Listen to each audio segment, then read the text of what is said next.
We don't even have access to what the research they're writing. We want to be treated as people. We don't want to be treated as a public health problem. It's not HIV's kill the people. It's criminalization, stigma, kill the people.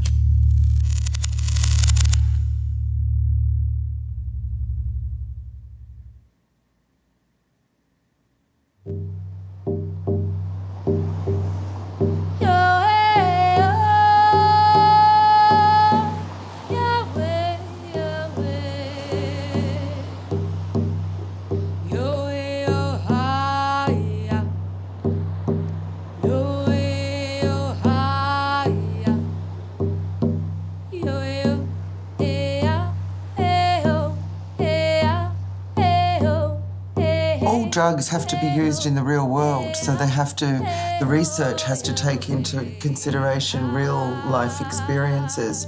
Human beings are not test tubes. But we're now at the stage where we need to have them, we need to understand how this new pre-exposure prophylaxis is going to work in actual lives. Should sex workers be prescribed PrEP is one question, or should individuals who may or may not be sex workers and some other criterion? I have a lot of concerns about the way that this medication is going to be presented and who it's going to be presented to. Well, we're trying to prove the effects of marginalization.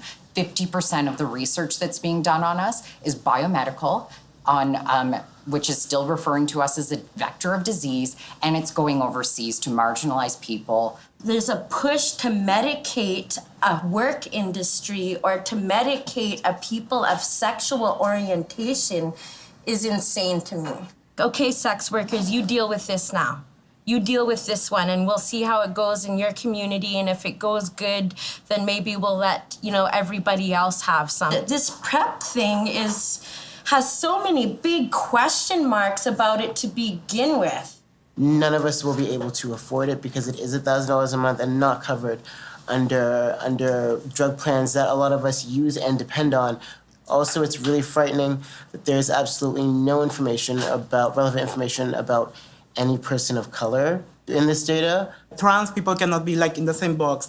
Not all trans bodies require hormones. Not everyone wants hormones. Not everyone wants surgeries. PrEP in general, it could probably be a great medication for anybody. Just because I might engage in sex work, you're then assuming that I'm engaging in risky sexual behavior, or you're assuming that I'm engaging in intravenous drug use, and that's so far from the case. For the privileged masses, it distorts their perspective on their own level of risk, which is why in the 80s, straight people didn't think that they were at risk of, catching AIDS.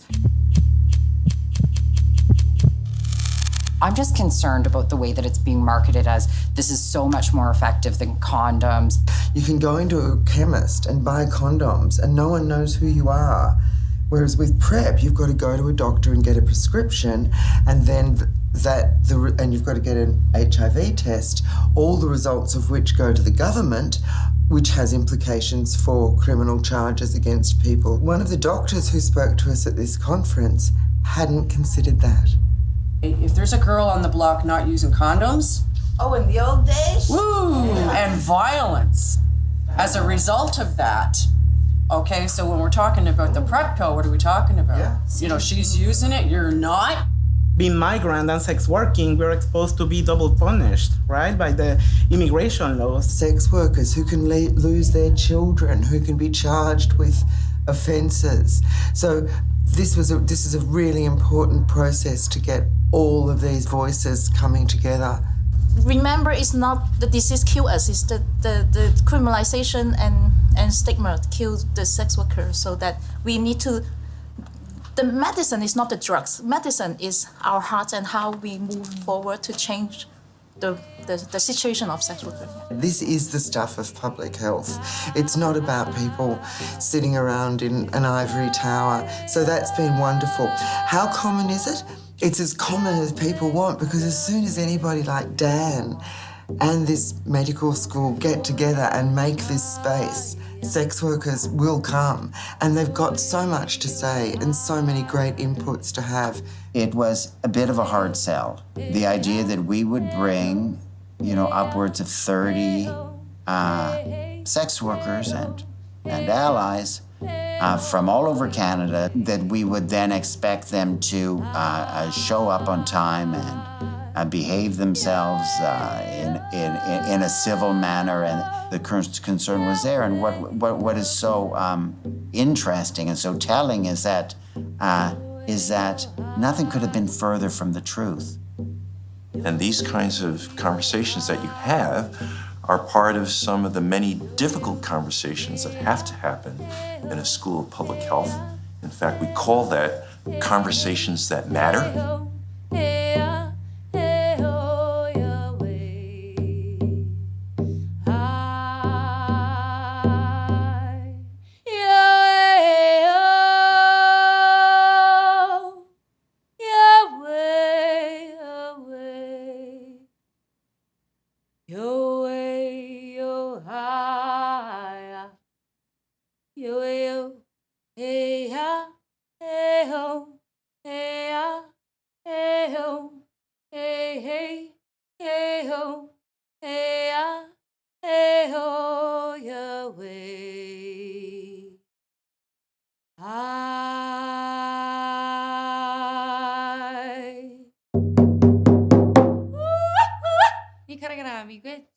Miigwech, everyone. I have Mishkeka, I have medicine with me again. So if anybody wants to smudge it all throughout the day, please feel free to come chat with me and we can do that.